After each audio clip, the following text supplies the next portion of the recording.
अर्शी अब कभी भी नाच नहीं सकती है, इसलिए झनक भी नहीं नाचेगी। अर्शी कुछ नहीं कर सकती है, इसलिए झनक भी कुछ नहीं करेगी। ऐसा हमारा नहीं कहना है दोस्तों, ऐसा कहना है खुद अर्शी का।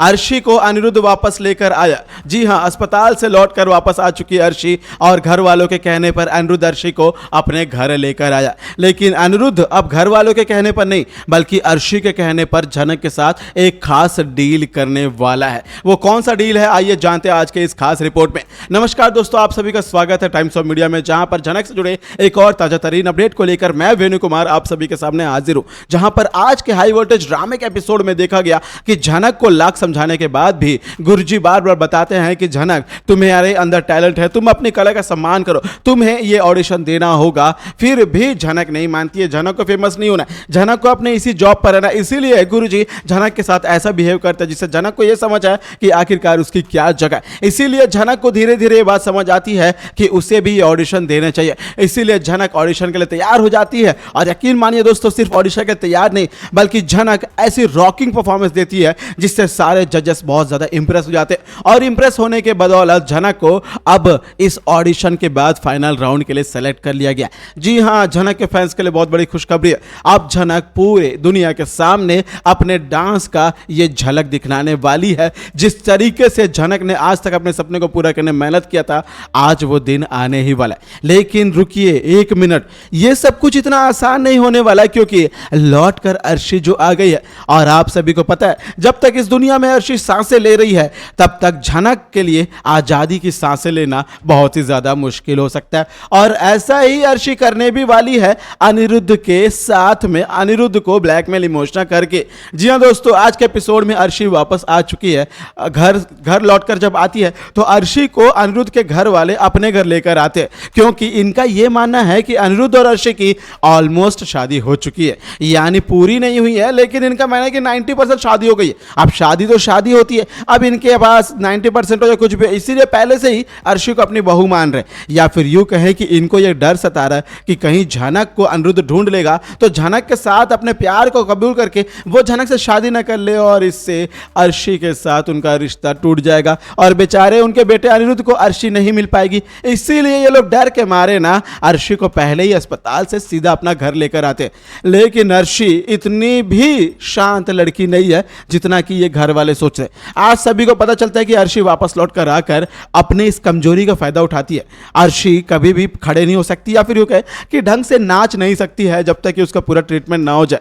लेकिन इसके बदौलत आज अर्शी ये बोल रही है कि आज मैं जिस हालत पर हूं उसकी जिम्मेदार झनक है, लेकिन आज मुझे ऐसा करके खुद ही वो नाचने चले गई। यानी यकीन मानिए, अपनी कमजोरी को किसी की खूबी के साथ कंपेयर करके आप उसे जबरदस्ती अपना निशाना बना रहे, जबकि उसकी ऐसी कोई गलती नहीं है। अरे गलती सृष्टि की है, तुम्हारी मां की है, जो तुम्हारे जैसे एक बेटे के साथ अपने रिश्ते को खत्म करना चाहती थी। या फिर यूं कहें कि एक ऐसी मां जो अपनी बच्ची को मारना चाहती थी किसी और को फंसाने के लिए। सोचो, एक बार अपने आप में झांक कर देखो अर्शी कि क्या बोल रही है तुम। और झनक के खिलाफ ये जो अपने कंठ तक इतना तक जहर लगा के रखी हो ना, इस जहर को पी गो, या फिर यूं कहें कि इसे थूक दो, क्योंकि इससे तुम्हें कुछ हासिल नहीं होने वाला। लेकिन सारे घर वालों के सामने अर्शी आती है, रोती है, बिलबिलाती है, बोलती है कि अरे झनक कैसे डांस कर सकती है, मैं तो कुछ नहीं कर पा रही हूं, मुझे ऐसे हालत पहुंचा कर वो भला अपने सपने को कैसे पूरा कर सकती है, मुझे बहुत ही बुरा लग रहा है मां, मैं कैसी हो गई हूं, मेरी हालत देखिए और उस झनक की हालत देखिए। फिर क्या था, झनक जब अपने सपने को पूरा करने वाली होती है तो बेशक ही किसी से यह देखा नहीं जाता, और किसी को पसंद ही नहीं है कि झनक तरक्की करे, क्योंकि झनक तरक्की करेगी तो इन सब का एटा हो जाएगा, और ये लोग ऐसा नहीं चाहते। और अर्शी को कहीं ना कहीं ये लगेगा कि झनक यदि फेमस हो गई, बहुत बड़ी आर्टिस्ट बन गई, तो झनक के पास पैसा, शोहरत, रुतबा आ जाएगा, जिसके बाद शायद अनिरुद्ध भी झनक के पास चले जाएगा। इसीलिए ये सब कुछ पहले से ही सोच विचार करके, अजम्पशन करके अर्शी ने एक बखूबी प्लान बनाया है अपने इस इमोशनल ड्रामे के साथ मिलकर। और अभी तो असली मौका है जब अर्शी के पास, क्योंकि अभी अस्पताल से लौट कर आई है। अस्पताल से लौट कर आने के बाद सभी लोग उसके लिए सिंपैथी कर रहे हैं, सभी लोगों को लग रहा है बेचारी बेचारी। इसीलिए तो अर्शी ने मौके का फायदा उठाना सही सोचा, और सोचा ही नहीं बल्कि आज उसने अपना तीर भी चला दिया, जो तीर जाकर सीधा अनिरुद्ध को लगता है। अनिरुद्ध को ये बोलती है, सोचो जरा अनिरुद्ध कि मैं यहाँ पर पड़ी हूँ और मेरी जो जिम्मेदार है झनक वो वहाँ पर नाच रही है। क्या तुम्हारे अंदर इतनी ही इंसानियत है?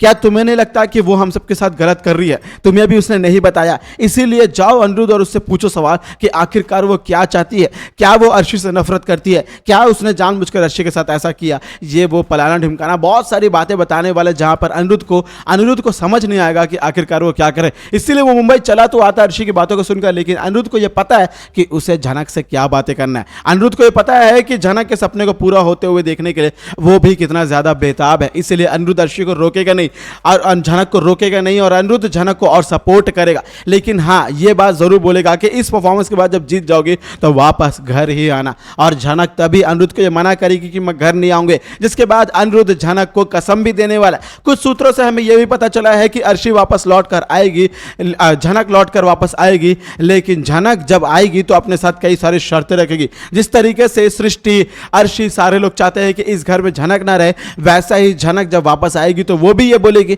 कि मैं अर्शी दीदी के साथ नहीं रहना चाहती हूँ, क्योंकि उन्हें मुझसे बहुत नफरत है और उन्हें लगता है कि मैं उन्हें नुकसान पहुंचाती हूँ। इसलिए जिस घर में अर्शी रहेगी उस घर में मैं नहीं रहूंगा। फिर क्या था, शायद अनिरुद्ध को यहां पर अर्शी और झनक में से किसी एक को खड़े खड़े चुनना पड़ेगा। अब वो किसे चुनता है, किसे सेलेक्ट करता है, ये तो जानने वाला आने वाला एपिसोड ही बताएगा। लेकिन उसके पहले हम आपको एक बहुत बड़ी अपडेट देना चाहते हैं, और वो ये अपडेट ये है कि एक खास डील करने वाला अनिरुद्ध झनक के साथ, जहां पर वो मुंबई जाएगा वहां पर, और ठीक उसके फाइनल परफॉर्मेंस के पहले ही झनक और अनिरुद्ध का सामना आमना होगा, जहां पर इनके आमना सामना होने के बाद इनके मिलन में बहुत सारे ऐसे बातें आएंगी, जहां पर झनक अनिरुद्ध से बोलेगी कि सर जी अब आप क्यों आए हैं? मैं तो आपको छोड़कर और आपको अर्शी के हवाले करके आ गई हूं ना। मैं सब कुछ भूल चुकी हूं, मैं घर वालों के पूरे आरोपों को भी भूल चुकी हूं, मुझे किसी से कोई मतलब नहीं है, मैं अपने दुनिया बसाने आई हूं। तो फिर भला आप मेरी इस आजाद दुनिया में भी क्यों आए? सर जी आप वापस चले जाइए, आप अर्शी दीदी के साथ रहिए, अर्शी दीदी का ख्याल रखिए और अर्शी दीदी के साथ ही अपनी जिंदगी को आगे बढ़ाए।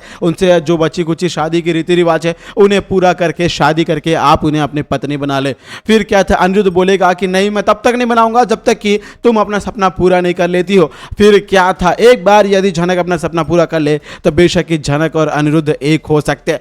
और ये सोचने वाली बात नहीं है दोस्तों, ये सच्चाई है, और इसी सच्चाई के बदौलत शायद झनक और अनिरुद्ध एक हो जाए। तो ये सोचना होगा कि अब अर्शी झनक और अनिरुद्ध के इस पड़ाव के बीच में कौन सा नया खलल डालती है, और अर्शी झनक के इस सपने को पूरा होते हुए देख पाएगी, या फिर वो झनक के फाइनल परफॉर्मेंस पहले कुछ नया कलेश करेगी। आपको क्या लगता है कि क्या झनक का सपना इतना आसानी से पूरा हो जाएगा, या झनक किसी के भी सामने आ जाए, कोई चाल चल ले, झनक कैसे भी करके अपने सपने को पूरा करेगी? क्या लगता है दोस्तों आपको? कमेंट के जरिए जरूर बताइएगा। और यदि आपको वीडियो अच्छी लगी हो तो वीडियो को लाइक करें, शेयर करें, सपोर्ट करें टाइप्स ऑफ मीडिया को। मिलता हूं दोस्तों मैं आपके साथ अगले रिपोर्ट में, तब तक स्क्रीन पर मौजूद इन वीडियोस को देखें और कमेंट के जरिए बताएं कि क्या लगता है आपको कि अनिरुद्ध और झनक के बीच में क्या सब कुछ फिर से ठीक हो जाएगा। मिलता हूं दोस्तों मैं आपके साथ अगली रिपोर्ट में, तब तक अपना ख्याल रखें। Bye bye, take care.